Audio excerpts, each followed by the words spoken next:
은혜 받을 하나님의 말씀은 마태복음 18장 1절에서부터 14절까지 말씀입니다.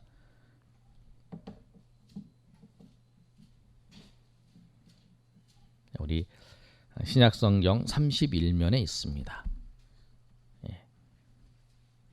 우리 한 절씩 우리 교독하겠습니다. 18장 1절에서부터 14절까지 말씀입니다. 그때의 제자들이 예수께 나와 이르되 천국에서는 누가 크니이까?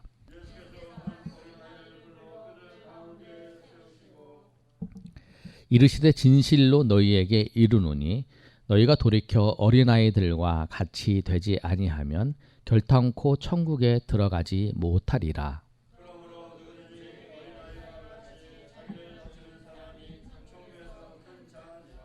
또 누구든지 내 이름으로 이런 어린아이 하나를 영접하면 곧 나를 영접함이니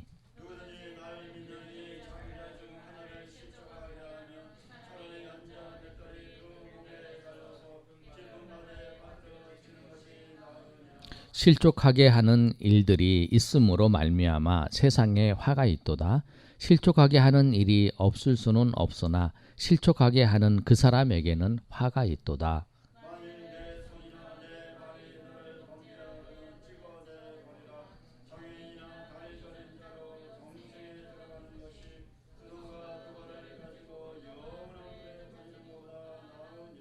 만일 내 눈이 너를 범죄하게 하거든 빼어 내버리라. 한눈으로 영생에 들어가는 것이 두 눈을 가지고 지옥불에 던져지는 것보다 나으니라.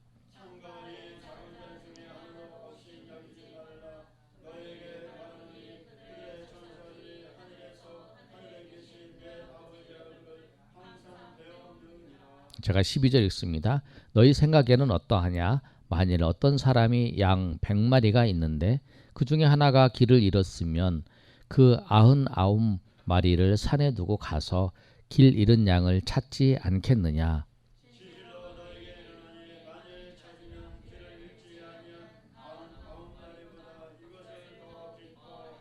14절 다 같이 읽습니다. 이와 같이 이 작은 자 중에 하나라도 잃는 것은 하늘에 계신 너희 아버지의 뜻이 아니니. 아멘.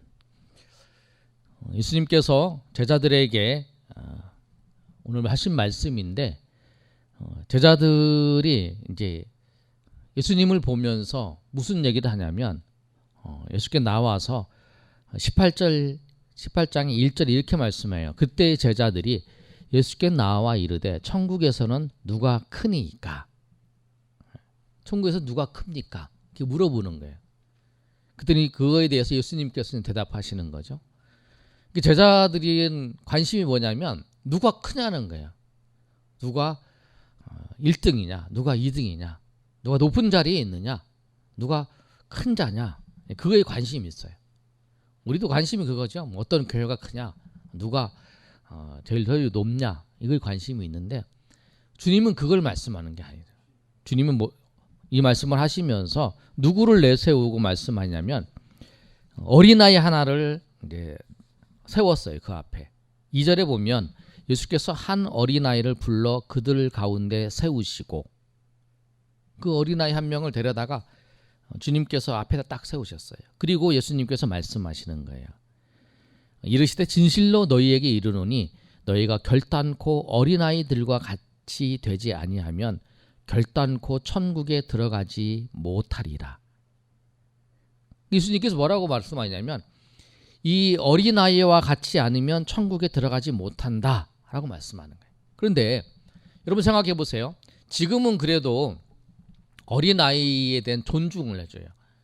우리나라 같은 경우에도 어린아이를 존중하는 그 문화가 생성된 거는 5월 5일 어린이날을 제정하면서 이제 그 5월 5일 어린이날을 제정하는 이유가 뭐냐면 아이들이 가정에서 학대받고 가정에서 대접을 못 받는 그런 현상이 있어서 이날 하루라도 어린아이를 대접해주고 어린아이를 인정해주자 그런 취지로 그 어린이날을 제정을 했어요.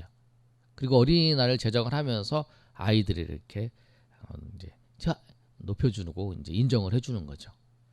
근데 이 당시는 어린아이는 어떤 수준이냐면 그 사람들 계수할 때 숫자도 안 들어가요. 여러분 이제 성경을 쭉 읽으시다 보면은 오병이어 기적을 일으킬 때의 그 기록이 보면 어떤 기록이냐면 남자 500명, 남자 5,000명 뭐 이렇게 기록되어 있잖아요. 그 이유는 뭐냐면 어린아이와 여자 숫자에 안 썼다는 거예요. 어린아이가 그 법원에서 증거를 해도 그 효력이 없어요. 세리도 그렇고 뭐 여인도 그렇고 그런 입장이에요. 그런데 그 어린아이가 인정을 받지 못하는 그런 모습인데 예수님이 그 누가 크냐라고 막 예수님한테 물어보는 과정에서 그 어린아이를 탁 데리고 와서 이 어린아이 갖지 않으면 천국에 가지 못한다. 천국에 들어가지 못한다. 그 말씀을 하시는 거예요. 우리가 이제 그 배경을 생각하고 이 말씀을 보시면 진실로 너희에게 이르노니 너희가 진실 돌이켜 어린아이들과 같지 아니하면 결단코 천국에 들어가지 못하리라 라고 말씀을 하는 거예요. 그러면서 예수님께서 말씀하신 그 다음 말씀이에요. 뭐냐면 4절 읽어보겠습니다. 시작. 그러므로 누구든지 이 어린아이와 같이 자기를 낮추는 사람이 천국에서 큰 자니라. 아멘. 그래서 예수님께서 뭐라고 말씀하시냐면 그 어린아이와 같이 아주 낮은 거죠. 낮은 지금 이제 그 사회에서 아주 낮은 계층, 낮은 부류가 어린아이예요. 어린아이처럼 낮추는 자가 천국에서 큰 자라고 말씀을 하는 거예요. 큰 자는 뭐냐면 낮추는 자예요. 낮추는 자. 성도에 갖추어야 될 그 덕목, 큰 미덕이에 세 가지가 있다고 어거스틴이 얘기를 했어요. 어거스틴은 초대 교회 중에서 그 가장 유명한 신학자이고 기독교의 교리를 초대에 아주 잘 세우신 분이에요. 우리가 이제 칼빈을 장로교는 칼빈을 얘기했는데 칼빈 전에 기독교의 교리를 아주 잘 구원론에 대해서 잘 세우신 분이 어거스틴이에요. 그래서 여러분이 어거스틴, 이제 칼빈, 루터는 종교개혁 시작했으니까 그다음에 칼빈은 장로교니까 이렇게 여러분이 아시고 계셔야 돼요. 그래서 이제 종교개혁 이후에 우리가 칼빈의 사상을 통해서 장로교가 우리가 이제 형성이 된 거예요. 그런데 이 어거스틴이 뭐라고 얘기했냐면 성도가 이게 요구되는 세 가지의 미덕이 있는데 첫 번째가 겸손이다 얘기했어요. 두 번째는 뭐겠어요? 두 번째도 겸손이다. 세 번째도 뭐냐? 세 번째도 겸손이다. 이게 성도의 삶은 겸손이에요. 성도의 삶은 겸손하는 거예요. 자기를 낮추는 거예요. 자기를 낮춰서 섬기는 거예요. 섬기는 자가 자기를 낮춰서 섬기는 자가 되라라고 말씀하시는 거예요. 이게 우리가 높은 자리에 올라가는 그 이유도 뭐냐면 그 자리에서 섬기기 위해서 그 자리 가는 거예요. 내가 어떤 직장을 가진다. 그 직장을 다 가져서 내가 어떤 뭐가 된다라고 하면 내가 그것이 돼서 사람들한테 내가 군림하려고 하는 거, 사람들한테 내가 대접을 받고자 하는 게 아니에요. 내가 그 자리에서 섬기려고 하는 거예요. 예수님이 하나님이신 예수님께서 사람이 되셔서 이 땅 가운데 오셔서 그 우리를 섬겨주셨던 것처럼 우리도 그 자리에 가서 섬기는 거예요. 누구나 똑같은 자리에 섬길 수는 똑같은 직업으로 섬길 수는 없잖아요.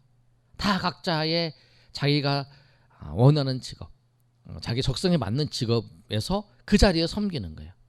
직장인은 직장인, 학생은 학생, 또 가정주부는 가정주부, 또 사업은 사업, 목회자는 목회자.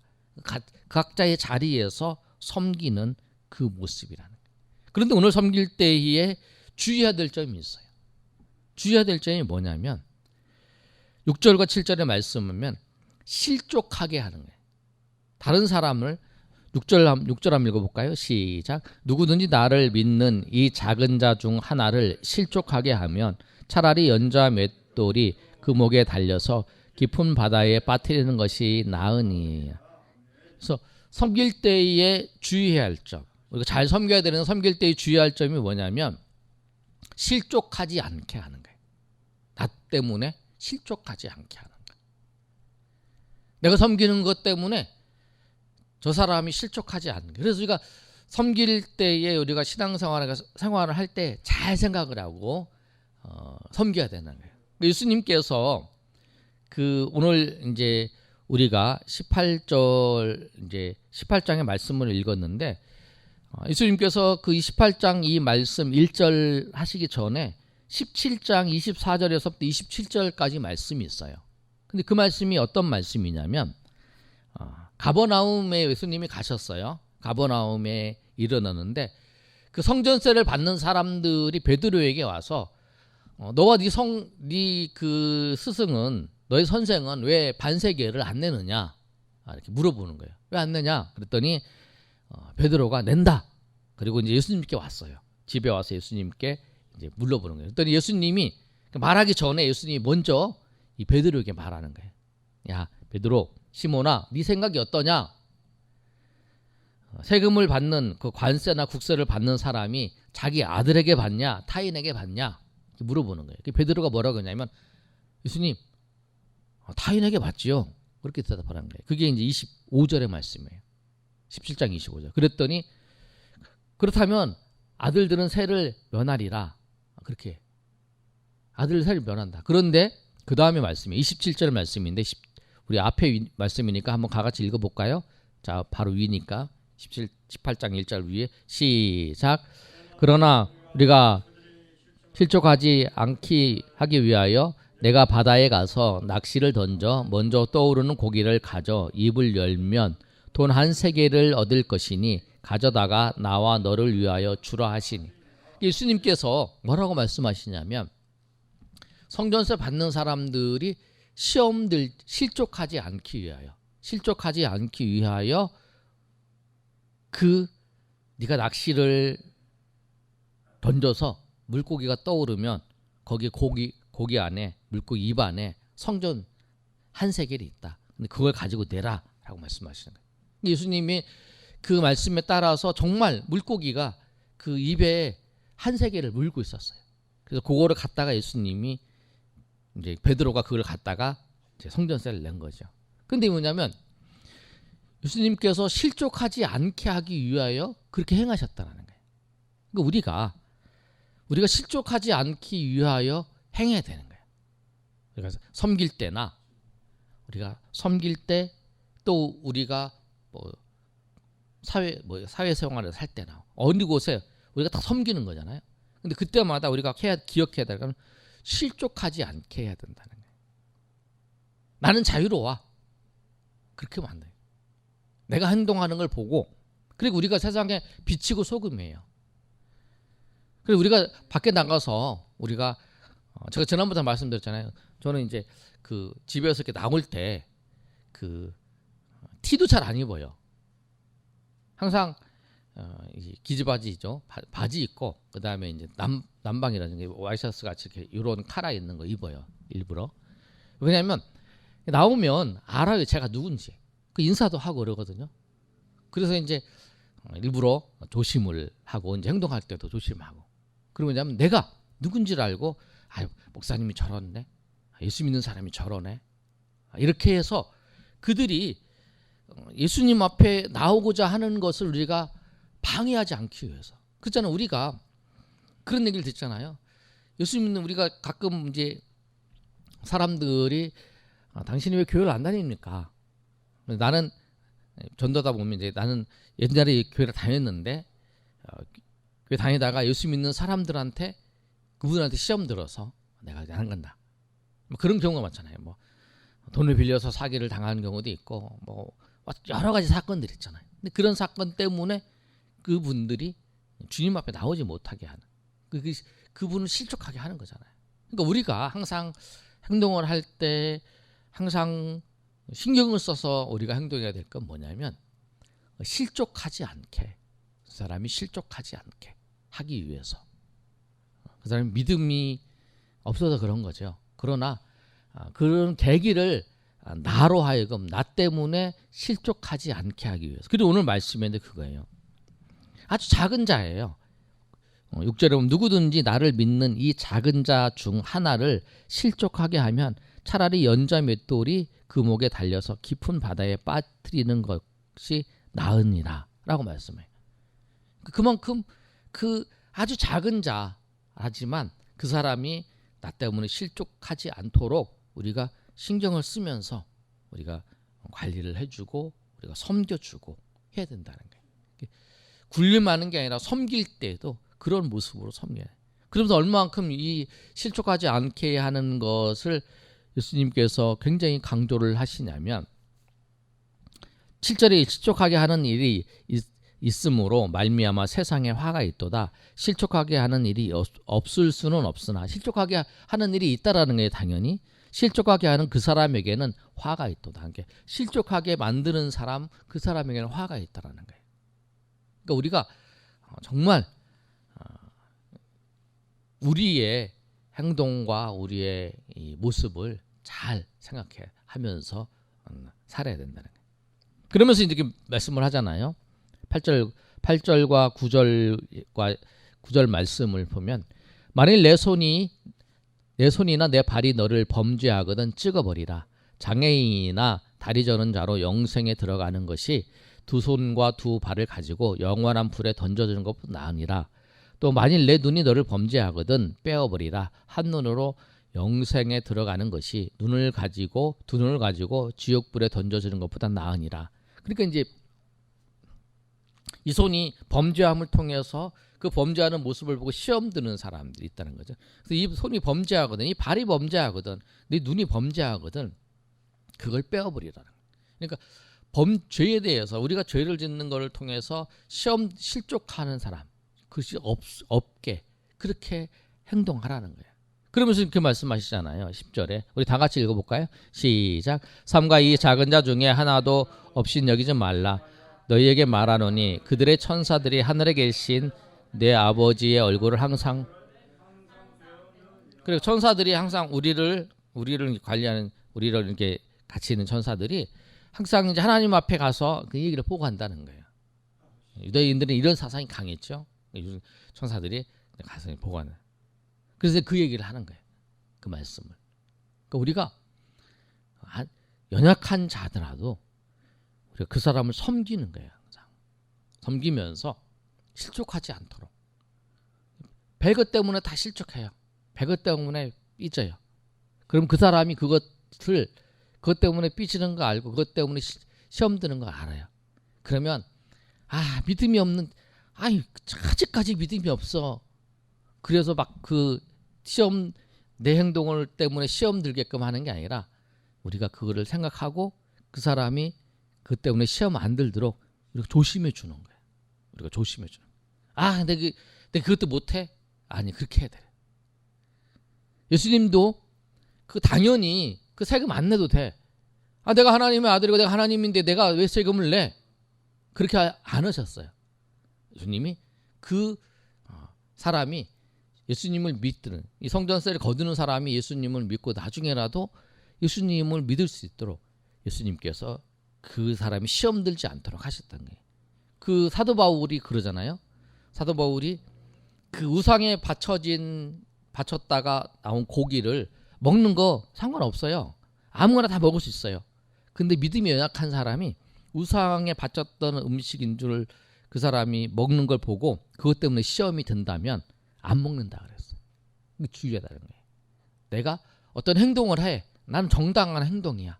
근데 내가 정당한 행동인데 그 정당한 행동이 저 사람이 믿음이 떨어지게 한다. 아니면 저 사람이 시험이 든다. 그것 때문에 시험 들 일이 아닌데 저 사람이 시험이 든다. 그러면 그럼 내가 조심하는 거예요. 그러니까 이제 그런 경우가 있어요. 정말 아주 굉장히 부자인 어떤 이제 집사님인가. 근데 저도 이제 전해드린 얘기인데 부자인데 그 교회에 아주 가난한 성도들이 많은 거예요. 그런 거예요. 그래서 평상시 자기가 입고 다닐 때는 이제 명품도 입고 다니고 막 가방도 명품을 들고 다녀요. 그러나 교회를 갔는데 이 대부분 사람들은 이제 좀 그 교회 성도들이 가난하니까 그걸 보면서 막 그러는 거예요. 그래서 그 다음부터는 이제 그 집사님이 이제 권사님이 옷을 입을 때 아주 수수한 거 일부러 그렇게 입고 나왔다는 거예요. 왜? 내가 좋은 옷을 입는 것 때문에 저 사람이 부러워하면서 마음에 상처가 되지 않는다. 그러면 속으로 어떤 그런 마음을 했잖아요. 똑같이 예수님 믿는데 왜 나는 가난하고 저 사람은 이렇게 부자인가 막 그렇게 시험 들 수도 있잖아요. 그런 마음이 사람 마음에 들었으니까. 그리고 오히려 나는 이렇게 가난한데 저는 엄청 좋은 차 타고 다닌다 막 그런 생각을 할 수 있으니까 그런 걸 생각을 해서 일부러 그렇게 했다. 왜냐하면 한 사람이라도 실족하지 않게 그렇게 섬겼다는 그런 얘기. 그러니까 그걸 얼마나 불편하겠어. 자기 평상시에 입고 다니던 옷보다 교회 갈 때는 일부러 깨끗한 옷은 입는 거였죠. 그래서 비싼 거는 이제 안 입고 가는 거죠. 그런 모습처럼 우리가 신앙생활 할 때 있어서의 그 다른 사람들이 실족하지 않도록, 다른 사람이 시험 들지 않도록 섬기는 게 굉장히 중요한 거예요. 오늘 그 말씀을 하시는 거예요. 그 아주 작은 자예요. 정말 그 공동체에 있으나 마나한 존재죠. 어린아이는 그 공동체에 있어서 공동체 일원으로 그 세워주는 게 아니죠. 나중에 성장했을 때 일원으로 그러니까 그만큼 어린아이에 대해서는 신경도 안 쓴다는 거죠. 신경도 안 쓰고 그 공동체 내에서. 그런데 그런 어린아이를 같이 섬긴다고 말씀하는 거예요. 그 다음에 예수님께서 이제 비유로 말씀하실 때 12절부터 14절까지 말씀을 보면 우리 한번 읽어볼까요? 12절 14절까지 시작.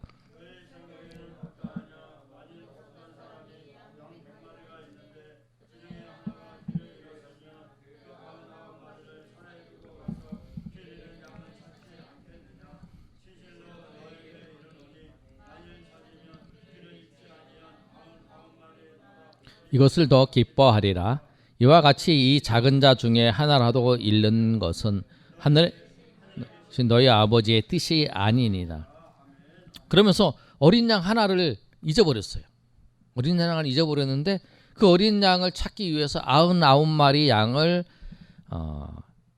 산에 가서 두고 어린 99마리를 산에 두고 가서 길 잃은 양을 찾는 거예요. 근데 여러분 이 말씀을 오해할 수 있어요. 뭐냐면 99마리를 그냥 내팽개치고 한 마리를 찾으러 갔다. 그거 아니에요.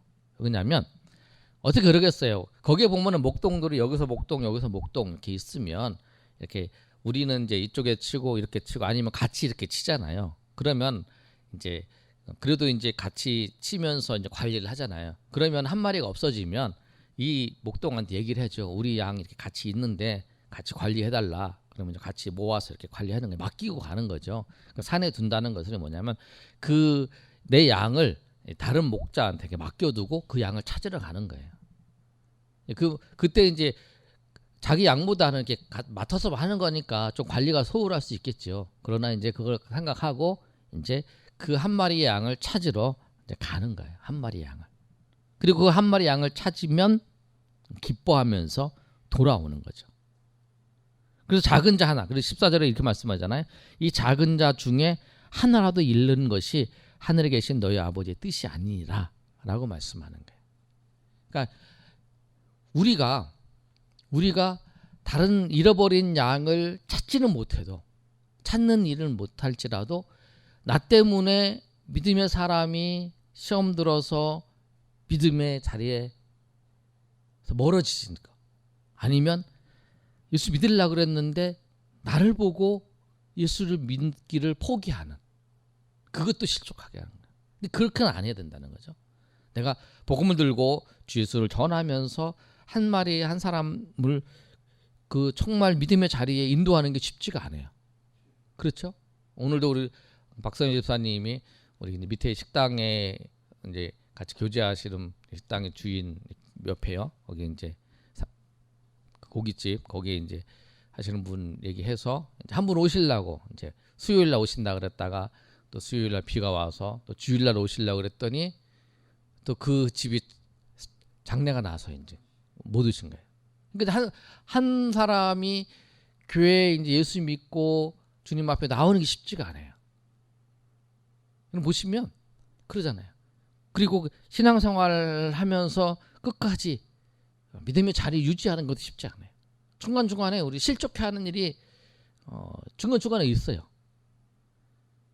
믿음을 약해지게 사단이 우리를 우리가 질병을 통해서 아프게 해서 또 아팠다가 또 아픔 때문에 교회 못 나왔는데 한 주, 두 주, 세 주 하면서 이게 습관이 되어서 못 나오시는 분도 있고, 또 코로나의 문제 때문에 이제 그 영상으로 예배 드리다가 그때 영상으로 예배 드렸으니까 그랬다가 이제 서서히 이제 습관이 되어서 이제 익숙해져서 이제 예배 자리에 못 나와. 지난번에 이제 그 식당에서 어떤 예전에 섬겼던 교회 집사님을 만났는데 자기가 은혜라고 그러면서 하면서 그런 얘기 하더라고. 자기는 코로나 기간 동안 병원에서 근무하는데 다니는 교회는 이제 영상 예배로 드리는 바람에 참석 못했는데 그 직장은 자기가 이제 주일날도 가고 이래야 되는데 거기는 이제 예배를 드린다는 거예요. 항상 현장에서. 여기냐면 그 직장에 그런 곳이어서. 그래서 항상 예배를 드렸기 때문에 그래도 나는 믿음을 지킬 수 있었다. 감사하는 거다. 그러니까 이제 그런 습관이 들면서 이제 예배 자리에 못 나오시는 분도 있고, 그 여러 가지 사건들이 있어요. 믿음으로 신앙생활을 한다는 게 정말 끝까지 믿음을 지킨다는 게 쉽지가 하나님의 은혜가 아니면 정말 어려운 거예요. 그러니까 여러분 잘 생각해 보세요. 여러분들도 지금까지 신앙생활하면서 교회에 나와서 예배를 오늘도 드리고 있어요. 근데 그 과정 가운데 얼마나 많은 사연이 있었어요. 중간에 포기하고 싶은 마음도 들고 중간에 빠졌던 경우도 있고, 뭐 여러 가지 그런 과정 통해서 넘어지려다가 그래도 일어나서 나오고 그런 그 은혜들이 있었잖아요. 그 사건들이 다 있다는 거, 어렵다는 거, 쉽지 않다라는 거예요. 그만큼 하나님은 은혜를 주시고 또 제가 결단하고 나가지 않으면 안 되는 거죠. 그래서 오늘 이 말씀처럼 우리가 꼭 기억할 거면 한 영혼이 굉장히 중요해요. 한 영혼을 시험 들지 않게 우리가 신앙생활 하면서 섬기면서 꼭 기억할 거 뭐냐면 그 사람이 실족하지 않도록. 여린 사람들, 약한 사람들이 더 실족돼요. 우리 지지난주에 나왔던 그 우리 황하자 성도님 그랬잖아요. 코로나가 이제 숫자가 많아지니까 남편도 당분간 쉬라 그래갖고 이제 못 나오시는 거잖아요. 그러니까 이제 그런 일들이 이제 있다라는 거예요. 그런 과정 속에서 그 믿음이 없어도 그래. 그렇게 하는 게 아니라 연약한 사람들이 믿음으로 세워지는 과정까지, 믿음의 굳건히 세워지는 그 과정까지 우리가 서로 협력하고 돕고 우리가 세워주고 그런 과정을 통해서 믿음이 굳건히 서서 하나님의 은혜 가운데 나아갈 수 있도록 서로 섬기고 도와주고 하나님 앞에 나아가시는 저 여러분 되시기를 예수님의 이름으로 축원합니다.